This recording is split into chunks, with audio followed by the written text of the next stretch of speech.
Talk, and I'm coming at you with the first two records of that I bought that are officially listed as being released in the year 2022.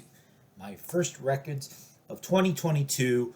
They're both pretty similar. They both came on the same label, so I ordered them from Slumberland Records. They both came in the same package. Slumberland Records, you may know if you watch Vinyl Douche or if you saw one of my favorite albums from last year. If I remember right, I ranked it number 5, was the Umbrellas self-titled debut. And so I'm going to talk about a couple of, these are either long EPs or short LPs by a band called Artsick and a band called Kids on a Crime Spree. Artsick and Kids on a Crime Spree. All right. So both these records share in common. So these are basically Bay Area, Oakland-based bands. And so both of these come up on nice colored vinyl. So here's the Artsick on sort of this translucent sort of teal vinyl. This record's called Fingers Crossed. And so this is their debut.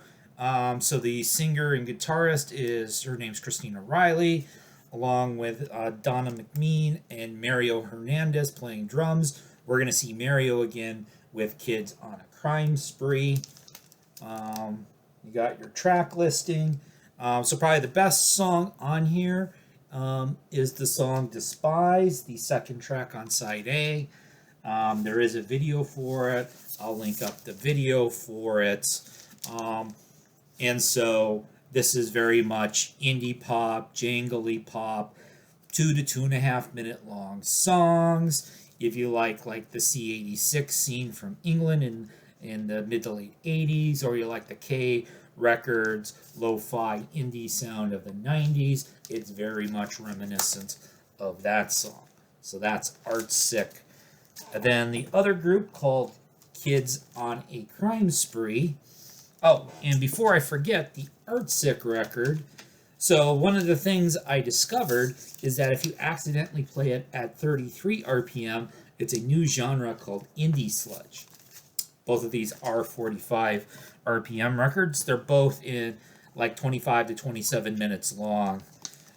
So they're sort of in between being an EP and an LP. So here's Kids on a Crime Spree with the black in clear. And so the album's called Fall in Love, Not in Line. You can see this one is clearly marked that it is a 45 RPM record. And again, the second track on the first side is one that the label Slumberland has done a video of that I'll talk about. When Can I See You Again?